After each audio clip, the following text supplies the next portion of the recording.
Bab 106. Asal tahu saja, siapapun yang bisa menangkap Heru akan mendapatkan 800.000 gabak. Tiba-tiba, Dodi membawa seorang prajurit yang memegang tombak sambil berkata, Kak Wira, orang ini prajurit dari tim inspeksi, namanya Yanuar Husada. Dia yang berteriak barusan. Tuan Muda Wira, aku kira kalian nggak tahu Heru akan datang. Celas Yanuar yang masih kebingungan. Dia masih berpikir, bagaimana Heru bisa tiba-tiba tewas setelah dia sadar dari pingsannya. Aku tahu kamu berniat baik. Terima kasih, ucap Wira seraya tersenyum. Kemudian, dia mengeluarkan 10.000 gabak dan memberikannya kepada Yanuar.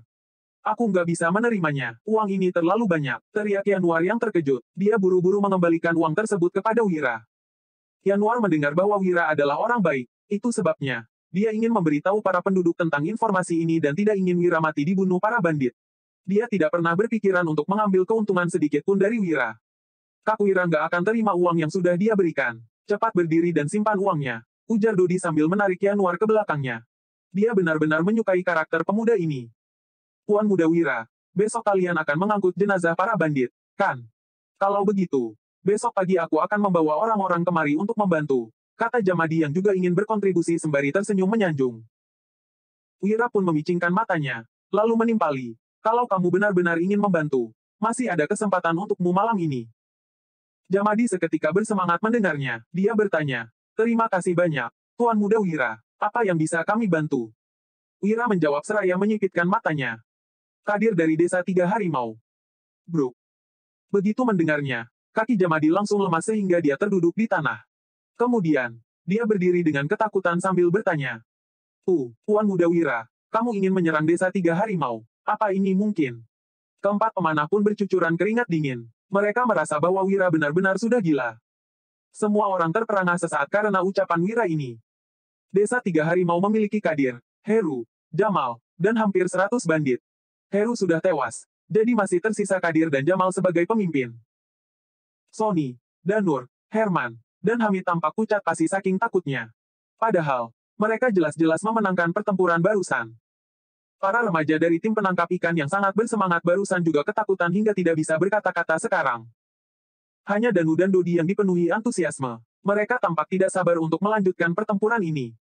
Gavin, Gandhi, dan Ganjar terkejut sesaat, tetapi akhirnya memberanikan diri untuk mengangguk diam-diam. Tidak peduli apa yang dilakukan Wira, mereka akan selalu mendukungnya. Sementara itu, Panca dan Bara saling bertatapan sekilas. Wajah mereka juga menjadi sangat pucat. Keduanya akhirnya mengetahui alasan Wira menyuruh tim penangkap ikan mengabari mereka untuk kembali ke Dusun Darmadi. Ternyata, Wira ingin menyerang desa Tiga Harimau. Dia ingin mereka berdua memandu jalan untuknya. Di sisi lain, Hasan masih tidak menunjukkan reaksi apapun. Kenapa nggak mungkin? Musuh bisa ke sana. Kenapa aku nggak bisa? Tanya Wira sambil mengangkat alisnya. Ekspresinya terlihat sangat dingin dan tegas. Para bandit itu bisa turun gunung untuk menjarah, tetapi mereka tidak bisa naik untuk membalas dendam. Hal ini tidak sesuai logika. Orang yang bersedia mengikutiku, maju, perintah Wira. Ini bukan keputusan yang dibuat dengan gegabah. Wira telah mempertimbangkannya dengan saksama sebelum membulatkan tekadnya. Ada hampir 100 bandit di desa Tiga Harimau. Namun, yang benar-benar berhati kejam hanya 30 orang. Beberapa hari ini, Wira menggoda mereka dengan tawaran uang, bisnis, dan kehidupan yang tenang. Sehingga ada 40 orang yang meninggalkan desa Tiga Harimau ditambah dengan Panca dan 9 rekannya. Juga Heru dan 20 bawahannya barusan. Beserta Jamal yang sudah tidak berdaya. Maka desa Tiga Harimau telah kehilangan 70 orang. Jadi, desa Tiga Harimau pun hanya tersisa 30 orang sekarang. Setelah mengesampingkan para wanita, para bandit yang biasanya ditugaskan untuk memantau, dan para pekerja wanita, itu artinya hanya tersisa 11 orang yang sudah termasuk dengan Kadir. Wira memiliki 10 busur silang Zeta. Hasan, Dodi, Danu, dan Gabrata bersaudara juga merupakan ahli bela diri. Kekuatan mereka sama sekali tidak kalah dari pihak lawan. Jika menyerang di malam hari, mereka setidaknya memiliki peluang sebesar 80% untuk menghabisi Kadir. Kalau menunggu sampai desa Tiga Harimau pulih, para bandit itu pasti akan datang ke Dusun Darmadi untuk membalas dendam. Mereka pasti akan kewalahan jika harus terus berwaspada dari para bandit. Jadi, sudah saatnya mereka mengambil inisiatif untuk mengakhiri pertarungan ini. Aku bersedia. Teriak Dodi dan Danu sambil melangkah maju. Hasan pun diam-diam berdiri di belakang putranya. Kemudian, Gavin, Gandhi, dan Ganjar juga ikut membuat keputusan. Aku juga. Masih ada aku.